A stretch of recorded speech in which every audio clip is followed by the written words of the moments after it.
Bien le bonjour les uns, ce rotoscope n'est ni une critique sur la direction artistique, sur la musique ou sur l'animation de Batman et Death in the Family, puisqu'on est, et je vous l'expliquerai pourquoi, clairement sur une repompée de Under the Red Hood. Donc tout ce que j'ai à dire à ce niveau-là, eh bien vous le trouverez dans le rotoscope concernant Under the Red Hood.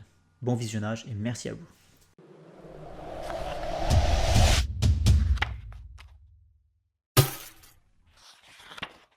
Bien le bonjour les anxieuses, et aujourd'hui on se retrouve pour un rotoscope consacré à Batman Death in the Family. Sorti en 2020, réalisé par Brandon Vietti, on retrouve notamment Christopher Drake à la compo, et ce n'est pas anodin de retrouver ce couple d'artistes sur un tel projet, puisqu'il s'agit tout simplement du réalisateur et du compositeur de l'excellent animé Under the Red Hood, sorti en 2010, qui est probablement mon animé DC préféré. Et donc voilà, c'est pas pour rien qu'on les retrouve sur un tel projet, puisque Batman Death in the Family s'inscrit directement dans la continuité, voilà, avec la même cohérence graphique et scénaristique entre guillemets de Under the Red Hood. On est sur une espèce de suite slash préquel slash DLC. Pour ma part, j'appellerais ça plutôt un DLC, je vais vous expliquer pourquoi. Voilà, ça a plus des airs de petits récits, de petits tie-in compléments comme ça, que d'une véritable suite ou d'un véritable préquel. La particularité de cet animé, c'est qu'il est interactif et qu'à plusieurs moments, on va vous laisser la possibilité de choisir l'issue de la scène, de la situation. Et donc, forcément, la fin. Et à noter qu'il y a 7 fins en tout et pour tout différentes et que je les ai toutes explorées. J'ai exploré toutes les possibilités scénaristiques de cet animé, ça m'a pris 1 heure. C'est vous dire que c'est pas folichon. Qu'est-ce que je pourrais dire? Alors bien évidemment, dès le départ, on retrouve l'introduction de Batman Under the Red Hood avec Batman sur sa Batmoto qui essaye d'aller sauver Jason pris par le Joker. Il est séquestré dans un hangar sous la neige en Bosnie-Herzégovine et le Joker est en train de le tuer, littéralement. Après quoi, il déclenche une explosion. Vous connaissez les conséquences funestes de ce comics, puisque ça, bien évidemment, à la base, c'est adapté du comics du même nom, sorti en 88, Batman Death in the Family. Il est à noter qu'à l'époque, les responsables éditoriaux voulaient se débarrasser de Robin, puisqu'ils se retrouvaient face au problème que les gens n'aimaient pas le nouveau Robin, le deuxième Robin, Jason Todd. Les gens ne l'aimaient pas puisqu'il succédait au petit chouchou de l'époque qui était Dick Grayson, et de ce fait, eh bien, les responsables éditoriaux voulaient un petit peu l'évacuer. Et afin de ne pas se mettre tous les lecteurs à dos, ils ont laissé la possibilité à leur lectorat de voter si oui ou non Jason Todd devait mourir des mains du Joker ou pas. Et donc les lecteurs ont voté massivement pour oui puisqu'ils ne l'aimaient pas, et ça a donné donc Batman Death in the Family. C'était Jim Starlin, je crois, au scénario. Et donc voilà. Et donc forcément, le fait qu'ici on nous laisse la possibilité de choisir en fonction des situations, etc., ça ramène clairement à ça. C'est un hommage finalement à ce choix éditorial qui avait été fait à l'époque. Donc on retrouve cette introduction et à partir de là, 3 premiers choix s'offrent à toi. Ce sont 3 choix majeurs desquels vont découler, en fait, à 3 arcs comme ça. Voilà, desquels vont découler après plusieurs petites fins. Le premier choix, Robin dies. Voilà, Robin meurt dans l'explosion, comme ce qu'on nous avait présenté dans Under the Red Hood.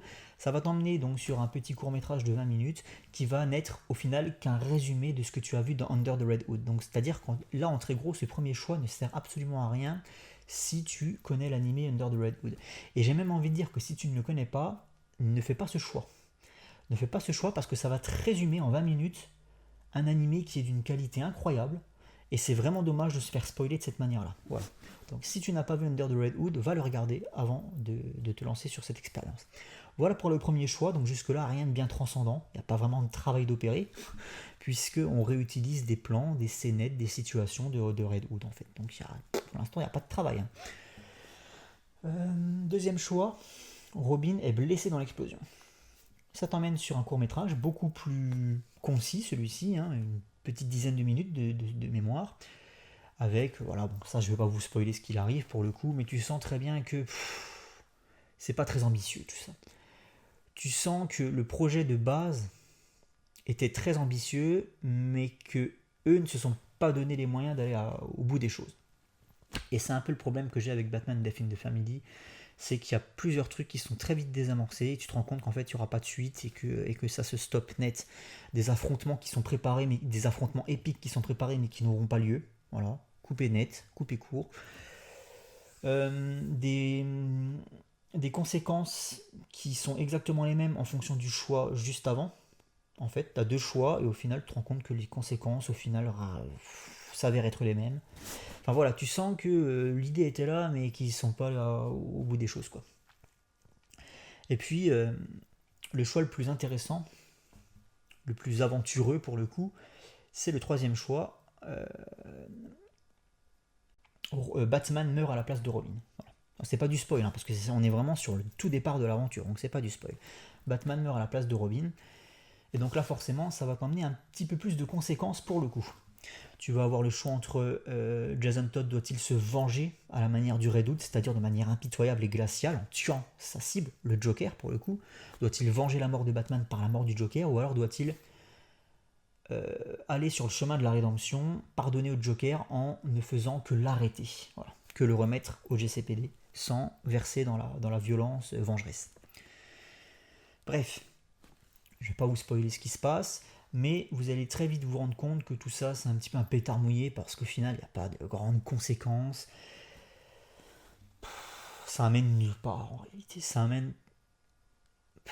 C'est pour ça que je vous dis que ça, pour moi c'est plutôt un DLC qu'autre chose, puisque bon, il y a un caractère un peu what-if, hein, donc il y a certaines situations qui de ce fait sont imprévisibles, et ça c'est plutôt cool. Mais le problème c'est que ça se stoppe très vite derrière et que ça n'amène nulle part, donc au final on n'a plus rien à foutre, quoi. Tu sens que c'est assez feignant, que donc on a pas mal de réutilisation de Under the Red Hood, voilà, pour le coup ça a été redialogué, un petit peu réadapté en fonction forcément de tes choix scénaristiques, mais pour le coup ce sont exactement les mêmes plans, les mêmes scènes que tu as dans l'animé de 2010, donc voilà, c'est un peu feignant. Et puis par moment tu as aussi de longues séquences qui ne sont que des successions de plans fixes, voilà, avec aucune animation. Alors l'animation d'ici ça vaut ce que ça vaut, hein, chez Warner Bros, ok, on est d'accord. Mais là, pour le coup, c'est limite du foutage de gueule parce que c'est juste une succession de plans fixes. Et la narration se fait toujours en fonction de tes choix, quoi qu'il arrive, peu importe tes choix, la narration s'opère toujours de la même manière, c'est-à-dire que c'est soit Batman, soit Jason qui va te raconter ce qui s'est passé au passé, dans un monologue intérieur. Voilà, et c'est tout, avec une succession de plans fixes. Donc un montage très basique, vraiment un montage que tu peux faire sur Sony Vegas. Je comprends pas vraiment l'intérêt de ce produit, si ce n'est son originalité dans ce qu'il promet à la base, hein, voilà, c'est-à-dire l'interactivité qui est assez limitée, je dois vous le dire. Par contre, il y a quand même une praticité dans tout ça, c'est-à-dire que quand tu arrives au bout de ton choix, générique de fin, à ce moment-là s'affichent tous les choix que tu as fait précédemment, et tu peux revenir de manière très rapide et très, très simple euh, au choix précédent afin de voir l'autre arc, voilà, l'autre proposition. Donc ça c'est très cool et ça te permet une exploration beaucoup plus rapide.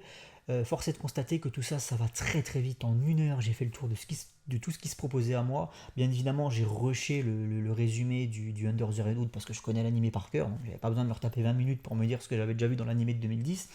Donc voilà, hein, forcément, ça a accéléré les choses. Mais pour quelqu'un qui ne connaîtrait pas du tout l'animé de base, je le répète, allez voir Under the Red Hood avant, c'est primordial, bordel de merde, parce que ça, c'est du spoil plus qu'autre chose en fait. Ça spoil, enfin, c'est un résumé de l'animé plus qu'autre chose. Donc, mais voilà, pour quelqu'un qui, à la limite, ferait le choix de voir ça avant Under the Red Hood, eh bien, ouais, en 1h15, 1h20 grand maximum, c'est bâclé. Voilà. Donc, c'est à peu près la durée d'un animé classique chez DC Warner Bros Animation. Certes, le problème, c'est que là, on réutilise à 70%. Voilà, et c'est bien 70, peut-être même 80%, on réutilise quelque chose qui a déjà 11 ans, qui a déjà existé, qui existe en tant que tel, Under the Red Hood. C'est un peu feignant, j'ai payé ça 15 balles. Voilà, c'est là. J'ai payé ça 15 balles et honnêtement, ça ne les vaut pas vraiment. J'aurais dû me contenter d'aller voir les trucs sur YouTube, mais non, ça les vaut pas. Passez votre chemin. Under the Red Hood, c'est de la balle. Ça, c'est un DLC un peu arnaque. Donc voilà. Ciao les zincs.